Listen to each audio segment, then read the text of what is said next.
Hello there everybody, Sam's Trains here, welcome back to the railway and welcome to another review. Today I'm going to be taking a look at a classic Hornby freight locomotive.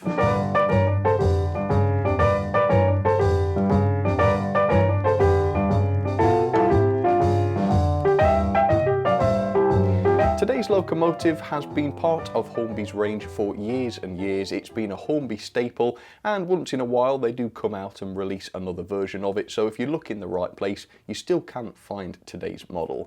So the locomotive is this. It is the LMS Stanier Class 8F, which is a pretty substantial, as you can see, freight locomotive. Now it's a bit difficult to say exactly what the RRP for this loco is, because as I was researching it I found all sorts of different figures. I saw 149.95 as the RRP, fair enough. I also saw 169.95 as the RRP from a different retailer, so I'm guessing what's happened is this loco has been in Hornby's range for so long, the prices have changed, the prices have increased annoyingly, so each of the different RRPs you find will be true but for a different point in time.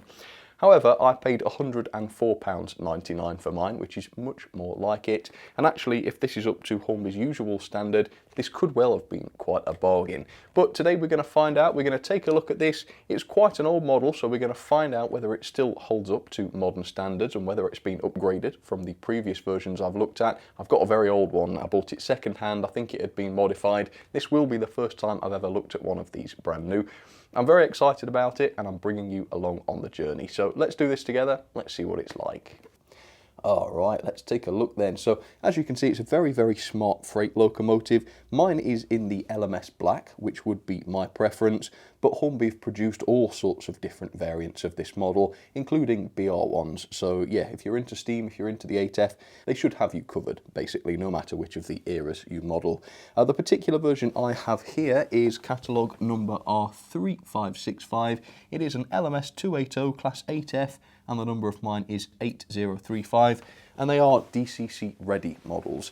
Back in the day, these used to have decoder sockets in the locomotive, and they used to have those awful sort of, well, they weren't awful, they did work, but those weird sort of spring-loaded contacts between loco and tender. I mean, to be fair, they did allow you to separate the loco and tender quite easily, but then again, those contacts were prone to easily damaging. This appears to have a wired connection between loco and tender, which is actually the way I prefer it. So yeah, we'll take a look at this and see what other upgrades Hornby have given to this model along the way. First though, let me show you the back of the box. This was indeed classified as an 8F, which is not a huge surprise for the 8F. In the middle you have a brief history of the class, which has actually got, what, there's 6 paragraphs, so it's not that brief. Doesn't matter, if you want to pause and read it, feel free to. And then on the end you've got Hornby's drawings, which presumably helped them design the model, and these are dated 2002. Wow, I didn't realise it was quite as old as that, so potentially this model does date back nearly 20 years. Although, like I say, it is clear that some upgrades have been done over those intervening years. The extent of those upgrades I have no idea of at the moment. Okay, are you ready? Shall we see an 8F? Let's do it. Here we go. Now, yeah, this seems quite reasonable at £104. If that RRP of £169 is accurate, then probably a 20-year-old model is not going to meet the expectations generated by such an RRP.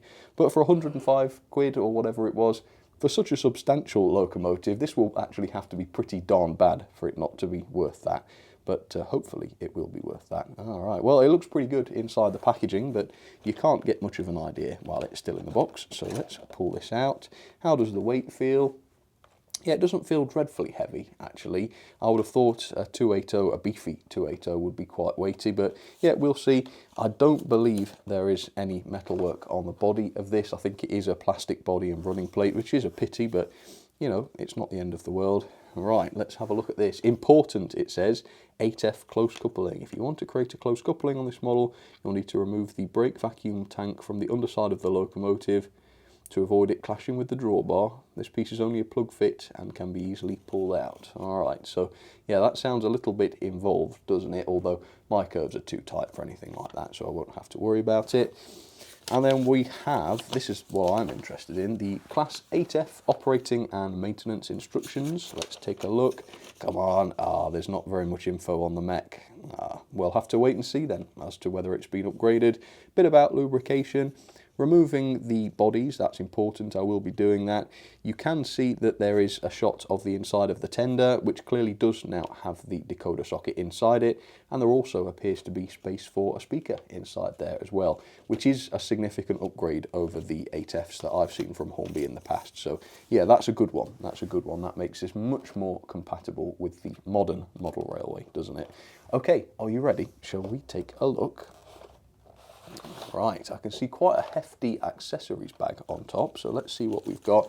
Already, I can see there are one or two really nice inclusions. You've got screw link couplings. I think they are just cosmetic, but it's a really nice thing to have as an option. You've got brake rigging for loco and tender. You've got what is presumably a front coupling, which is not NEM. That's really annoying. Of all the upgrades Hornby should have done, I think standardised couplings should have been the bare minimum, but never mind. And then you've got a couple of optional steps which you can fit if you want to, assuming your curves are not so tight that the front pony will clash with those. I think that's the reason those are not fitted as standard. Okay, fair enough. Right, loco then, here we go. Very, very, very interested to see what this is like. Okay, take a look. How's it looking? All right, well, there it is. And actually, it's got a reasonable finish to it, hasn't it? Can you see that, hopefully?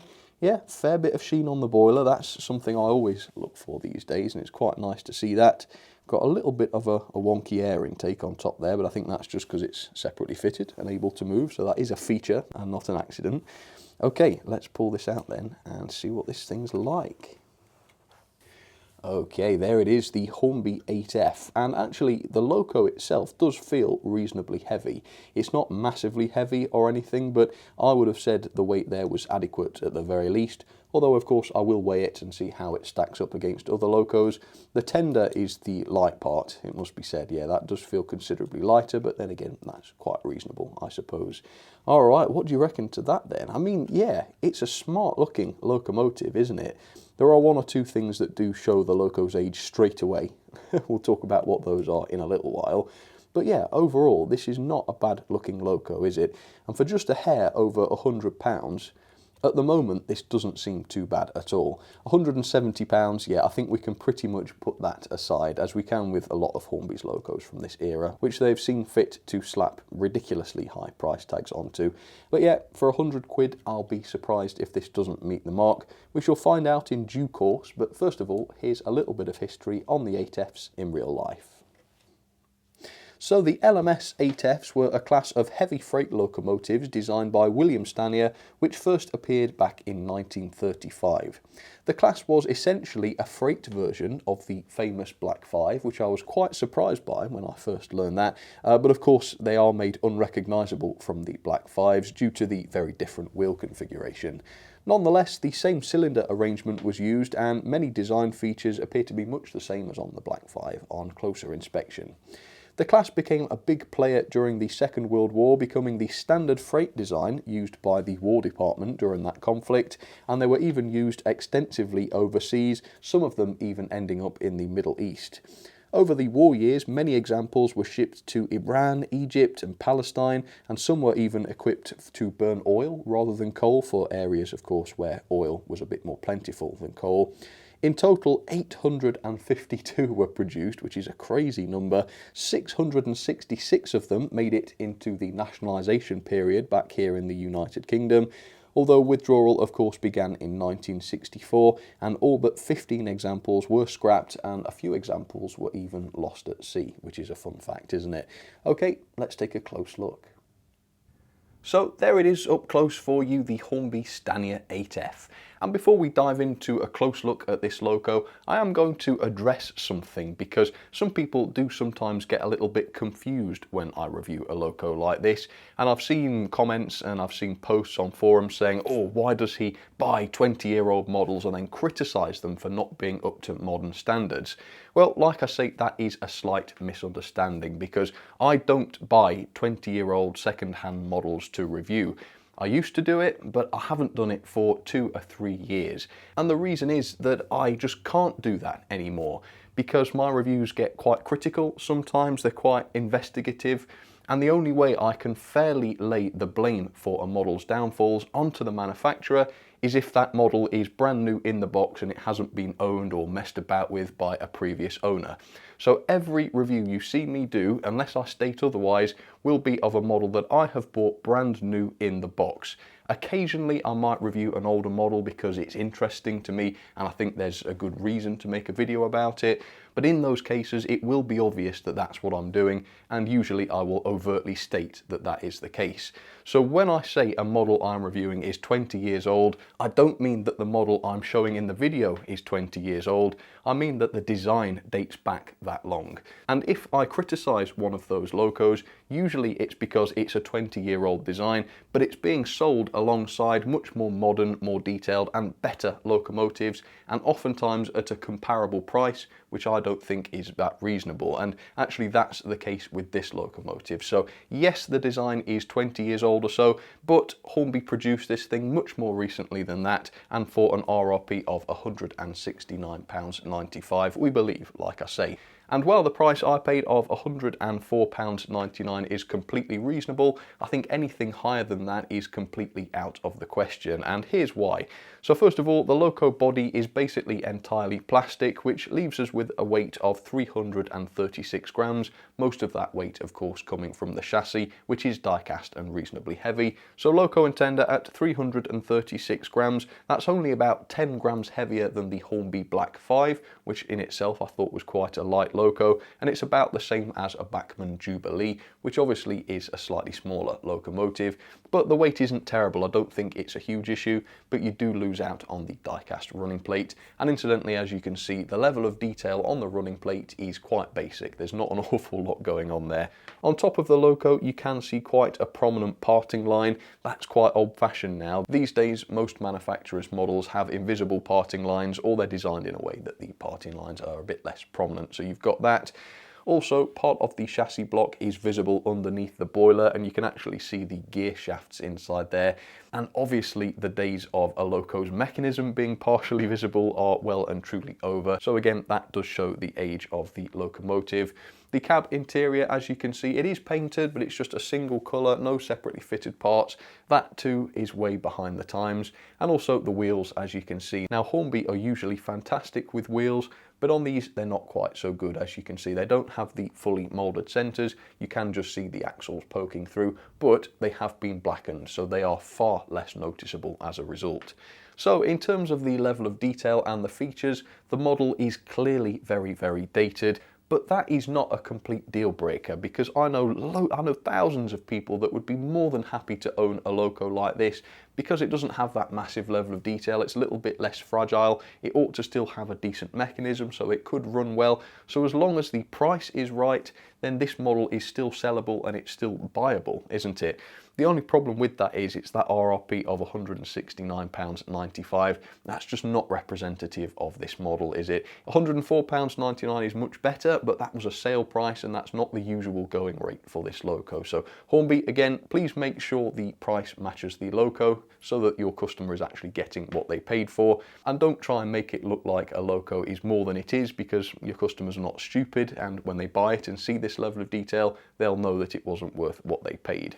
That said, this loco does do quite a lot of things really quite well. The quality, I mean, look, can you see any glue marks at all as I pan along the loco? I actually can't, because it's been assembled really, really nicely. So that is a big point in Hornby's favour here. There is only one slight quality issue, and that is over on the other side with these, what I think are mechanical lubricators. Both of those were wonky when I was inspecting this more closely, and when I went to straighten them, it became obvious that both of them were loose and both of them came off in my hands, so I had to glue those back on. Besides that though, I have not found any other quality issues. The finish of the loco is beautiful. There's a really nice sheen to the boiler. That's not always the case with Hornby locos, so it's lovely to see that that's true here. The decoration is obviously very, very basic. You've just got the running number in the single colour on the side of the cab. Obviously no major costs incurred there. And then the buffer beams obviously have a little bit of paintwork on them as well. Again, it's quite carefully decorated, no paint bleed or anything like that, no overspray. And then you've also got the little builder's plates on the front boiler supports there. And there is no problem at all with any of that, it looks great. One or two nice features include the posable cab roof, as you can see, so you can let a little bit more light into the cab, or in real life a bit more air for the crew. You do have cab doors fitted to the cab, and those are quite nice and convincing, also quite nicely moulded as well. I really like that, it's a nice feature. And then you've got this tender full plate, which again has a great metallic texture to it, very, very good. It isn't posable, I don't believe, but the angle of it is not far from realistic, is it? So I think that's okay. You do have glazing around the cab, which is flush fit and well applied. And then on top of the firebox, you do have the separately fitted safety valves and also the whistle. And those parts are made of metal, or at least the safety valves are. I'm not too sure about the whistle, but either way, the finish on those parts is fantastic. Again, quite a lot better than some more modern locos. The reversing rod is a separately fitted piece, and that's made of metal too. I don't know, I just like metal reversing rods. I think they look better. Then you've got the separately fitted metal handrails, and on this side you've also got the pipework, which has a fair bit of detail to it, as you can see. Here's a look at the smoke box door. I mean, this looks more or less modern, doesn't it? You've got the separately fitted dart there, as well as more handrails going on. And I almost forgot, but I won't, the buffers. They are separately fitted, obviously, metal and sprung, which is lovely. And then around this area you've got the separately fitted lamp irons and also the vacuum pipe, which has been pre-fitted. The valve gear though, the coupling, connecting rods and such, all of that looks pretty good if you ask me. The rods are nice and fine for the most part, yeah. Perhaps we have seen more realistic, slightly more refined ones on much more modern locos, but that looks absolutely fine, and hopefully once it's up and running it should look even better. So it does have one or two nice details. For the right price, this loco is still completely acceptable, I would say. Let's take a look at the tender then. It's quite a nice tender, this, and there is quite a lot more detail on this in the way of rivets and such. As you can see, it's quite a detailed body. The decoration is basic as per the prototype really, so you've just got the basic LMS lettering on the side, and then on the back end you've got some information, the sort of water capacity and a builder's plate and that sort of thing. A fair bit of moulded detail on this tender. You can see all of the underframe is all present and correct, and there is space to fit the brake rigging if you want to. The coal load is a sort of half full coal load, so you could just pop your own coal over the top of that if you weren't satisfied with the finish or whatever, although it is a removable piece, so if you wanted to you could take it out altogether and model the tender with any level of coal you like. And finally, the tender, at least, has been retrofitted with a NEM pocket, so you have got this NEM tension lock coupling fitted. I say the tender because the loco still doesn't have anything like that. You've just got that sort of non-standard X-Airfix coupling, or whatever it is, which is again quite inconsistent, although there are a number of Hornby locos that are like this. The Black 5, I believe, was that way as well. So there you go, that is the level of detail. Obviously it is basic in a number of areas. Obviously it is also dated in a number of areas. However, all of that was reflected in the price I paid. Just make sure if you decide to buy a Hornby 8F, you don't pay too much, because if you pay much more than £105, you won't be getting what you paid for. At least not in terms of detail. Mechanism, not sure yet, so I'm going to investigate that. We'll get it down onto the track and we'll see what the performance is actually like. So there she is then down onto the track, the beautiful Hornby 8F, and dated as this model might be, I still feel we're dead lucky to have one in 00 gauge, because they are lovely engines, aren't they? So the mechanism is, again, a bit like the detail, a little bit dated by modern standards, but it still ticks the vast majority of the boxes that I would expect a modern loco to tick, which just goes to show how long Hornby have been producing superior mechanisms for, because if you look at a comparable Bachmann loco from this era, if you look at its mechanism, oh, it's nothing like. So the loco to tender connection, this is more modern. This is the standard Hornby screwed drawbar with the plug-in, the tender. It's not particularly convenient, but it does the trick. Every single tender wheel has a pickup on it, which is fantastic. So does the loco. Every single loco driving wheel has a pickup on it, which is absolutely superb. So there's no way this loco is ever going to be cutting out, because it's got that many pickups. The base keeper plate is removable with 4 screws, although the pickups are hardwired, which means you don't have the convenient ability to just lift the base keeper plate away for maintenance. But I did just shift it to one side to reveal that there are proper turned metal bearings on the axles, and that's typical of the 8Fs produced by Hornby 20 years ago, which is why there is no excuse for the likes of Bachmann to produce locos with square bearings and no tender pickups and such, even if it was 10 or 15 years ago, because Hornby made high quality mechanisms the norm over 20 years ago. Do notice though that there is some copious over lubrication going on here, so it might be worth trying to clean some of that off before running the loco. I'm not going to do that because then people would say I'd interfered with the loco before trying it, so I actually have made no changes to this at all. Now, body removal is not very convenient because there is an annoying screw at the back of the loco. Didn't matter too much when the loco and tender were easy to disconnect, but now they've added that screw drawbar, it's a bit more difficult. So you've got to disconnect the tender from the loco to undo that back screw, as well as a screw at the front that I've already done, and then you can lift out the chassis. So the chassis is a fairly bare bones chassis. It is die cast and quite heavy. It's where most of the loco's weight comes from. There is the motor. It's a 5-pole motor. You can see plenty of wire management around here, so we haven't got any loose wires. There is also no flywheel though, which is a pity. That's a feature that I'd expect a modern version of this to definitely have, because it does improve performance, as we've seen. We do have a nice cover over the worm drive though, so most of the mechanism is completely covered up, except for the exposed driving gear at the base. It's a bit of a pity about that as well, because that could pick up dirt or whatever that might be on your track. The gauging was pretty interesting. I measured 14.6, 14.5 and 14.4 respectively from various different axles, so it's a little bit inconsistent, a little bit on the tight side, but hopefully not to the point where it's going to start causing performance issues. So mechanically, this thing is looking really, really good. Give it a chunky flywheel and some spring-loaded pickup contacts for the loco, and it would be basically indistinguishable from a modern Hornby mechanism. So Hornby really have had mechanisms down for decades and decades. But that's only in theory. I've not actually tried this loco yet at all, so I'll make sure it's on the track properly, and we'll give it its first ever test. Does it actually work? Fingers crossed. Let's find out. Okay, yes, it does work. First observation, that front pony wheel does not seem to be turning very well. As you can see, it does keep stopping. Now, in a way, that's a good thing, because it means that there's not a lot of weight on it, and therefore most of the loco weight is on the driving wheels, but as you can see, there's no springing at all in that, and so it's barely touching the track. And it is put on properly, by the way. I did make sure that it was on right, and I hadn't disturbed it after removing the base keeper plate. Alright, let's back out of shots. Now bear in mind this is a freight loco, so I'm going to hit it with 50% speed, and we shall see whether that speed is reasonable. Yeah, it's not too fast. Perhaps it's a little bit speedy. I don't think you'd want to be hauling a freight train quite that fast, but sure, the fact that it can do that sort of speed is okay.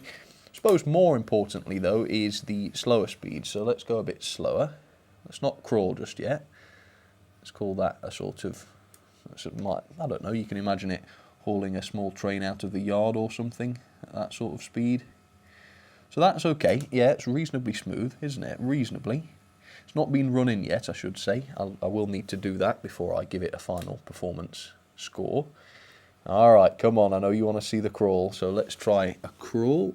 An unrun-in crawl, that is. I think we're moving. Ooh. That looked good, but then it stopped a bit more then. Okay, so as you can see, I mean, that is cogging. And that's because the output from the motor is not smoothed by a flywheel. If this had a flywheel, you might not see this cogging, although it does take quite a high torque motor to crawl excellently with a flywheel, because of course the flywheel is heavy and it takes quite a lot of energy to turn it. But yeah, that might get better with a bit of running in, but straight out of the box, it's not very smooth. It is there, I mean, the wheels are turning and it is very, very slow, but it's not convincing, is it? You want a smooth motion on a steam locomotive. But that could get better, that could. So let's turn this up to 50% speed, let's run it in and see how it handles the layout. Okay, so it's not too noisy, perhaps it's a little bit on the noisy side, but again it might quieten down, can't draw any firm conclusions yet. It's a large wheelbase loco, and so the fact that it handled that second radius curve without really any problems, that's a very good sign. Didn't see it slow down or anything, although it will be a very different kettle of fish once I slow this down to a more realistic freight speed and of course hook it up to a load. So yes, stay tuned and we'll see later on how it handles that sort of thing. For now though, all looks good, all looks promising. It is working very nicely, and at the higher speeds at least, it is nice and smooth. So overall, I think performance is going to be okay with this loco. but only time will tell. So I'll be back in an hour's time and we'll carry on with the tests. Okay folks, I am back, and yeah, that was absolutely faultless. And to be honest with you, Hornby locos might not be a lot of things, but it's very rare that I'll put one on the track and it doesn't perform perfectly.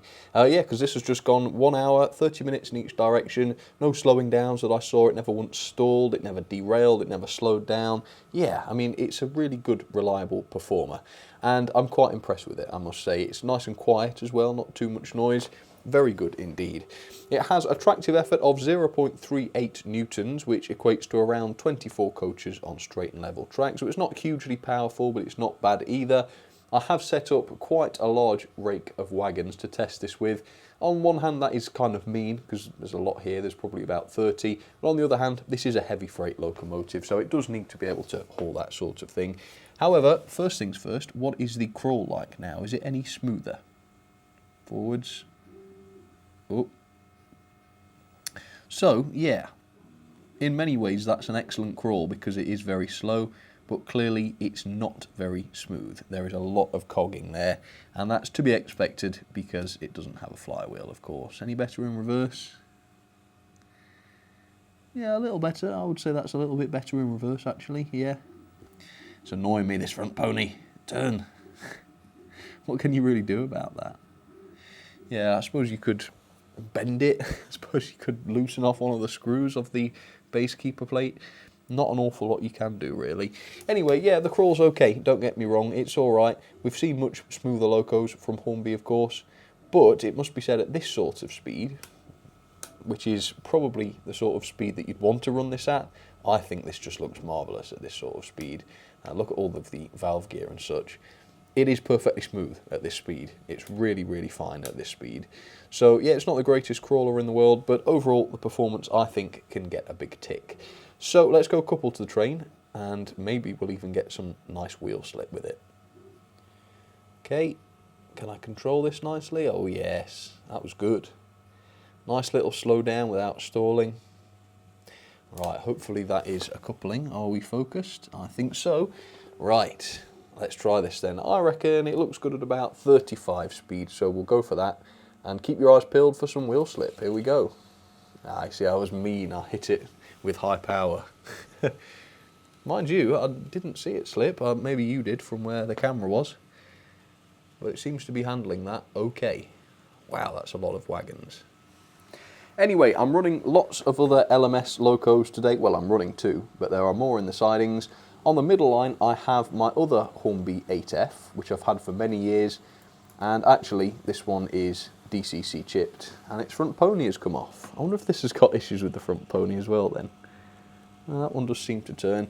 So yeah, this is a much older version. It does have the disconnectable tender, which I can probably demonstrate.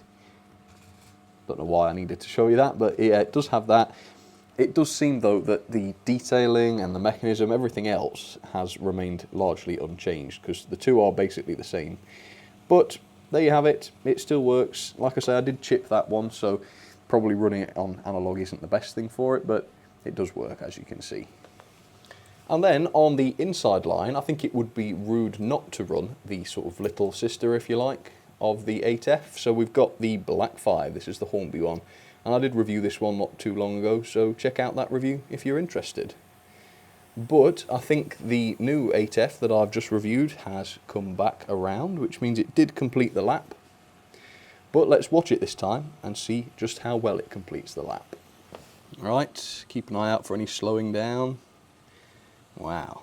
Now to say that's at low speed, and to say that was second radius, and to say it's got a huge train behind it, by my standards, I would have said that performance was pretty good, and the tractive effort isn't that high on this loco, and yet still it goes on up Gordon's Hill without any hesitation. Now that is not bad. So it's similar to the Black 5 in that the performance is actually really good. It's a really good performer. So quite clearly Hornby's latest RRPs for this model are just sort of inflated beyond reason, to be honest with you. Yeah, there's no reason at all why these locos should cost as much as that, because, you know, that's what Hornby's new tooled locos kind of cost. It's that kind of realm, isn't it? However, if you can get one like I did in the sale or whatever for much, much less, this is still a loco that I can recommend because it looks alright, it looks pretty good, and certainly from any sort of distance it looks excellent, but more importantly it runs excellently and it's got a great mechanism behind it. And so for 100 quid or thereabouts, you know, plus or minus 20 quid, who can complain really? It's a fine model, isn't it? And of course I'm a big fan of the 8Fs anyway, so to me this was a no-brainer, and I definitely don't regret going for this one. Yeah, it's a lovely, lovely loco. Let's have some ratings then for the lovely Hornby Class 8F. Now the level of detail for the right price is still kind of acceptable, isn't it, in the modern times? However, compared with the latest and most detailed Steam locos, it does come out at around 2.5 stars on detail. So I love the finish, the actual body sheen looks fantastic, and I do love the inclusion of metal parts such as the reversing rod and the metal safety valves and such. However, the cab detail is very, very basic. The moulding in a few areas does let it down. You've got the visible chassis block which spoils the illusion very slightly, and we have seen much better wheels on more modern locos, but overall it's not terrible. The performance generally is very, very good. It's a nice quiet smooth runner which handles curves and gradients without any problems. It isn't so great at the slow speeds though, it does cog quite a lot because of the lack of flywheel, but overall the performance is absolutely fine. Considering the design dates back as far as it does, I don't think the performance is bad at all. The pulling power is okay. This hauls around 24 coaches on straight and level track, that's the estimate, with its tractive effort of 0.38 newtons, which is a little bit more than the Bachmann ROD 280, even though that loco had the die-cast running plate. So obviously the material of the wheels is a good one and it grips the track pretty well. The mechanism is pretty good as well overall. I've given it 4 stars. I think if it had the flywheel and a slight improvement to the serviceability of the loco, I would be giving this 5 star because it's got loads of pickups in both the loco and the tender, proper bearings on the wheel set, a nice chassis design which is good and tidy, and also a 5-pole motor. So it's very, very good overall for the age, very good. The quality then, again, I've given this 4 star. I think it really needed a bit of die-cast, perhaps a die-cast running plate, and a little bit more care on some of the separately fitted parts to make sure they are glued on properly in order to give this 5 stars. However, it was reasonably carefully assembled because there was no glue visible, which is really, really good, and the mechanism is high quality as well. So overall, the quality, no major problem. Now, value for money then, at the highest RRP I've seen is £169.95. I'd probably give it around 2 stars at that because that's a price that you give to a modern super detailed loco, and this isn't one of those. However, for £104.99, I'd give that 5 star because this is a large loco with a reasonable level of detail and everything about it is reasonably good. So I've split the difference and given it 3.5 star on value for money. At the right price, this is a decent loco to buy. That's an overall score then of 7.10 out of 10. Let's pop that into the logbook. There it is, 19th place above the Bachmann Jubilee and below the Bachmann Class 20. Yeah, overall better than I thought it was going to be. Not a bad loco at all. Well folks, thank you very, very much for joining me for yet another review. Do let me know down in the comments what your thoughts are on this loco. Have you tried the Hornby 8F? When was yours made? When was yours bought? Could be any time within the last 20 years or so. Or possibly you've got one of Hornby's older 8Fs. I mean, the 8F was in the range before Hornby designed this version. I believe there is an old tender-driven version as well, which still looks good actually, but I've never tried one of those. So yeah, let me know, what are your 8F experiences? Maybe you've got one of the old Hornby Dublo or Wren ones. I do know about those are pretty cool. But I think that is all there is to say about this particular 8F, so once again, thank you for watching, and I will see you again very soon for some more videos. Alright, cheers folks, take care.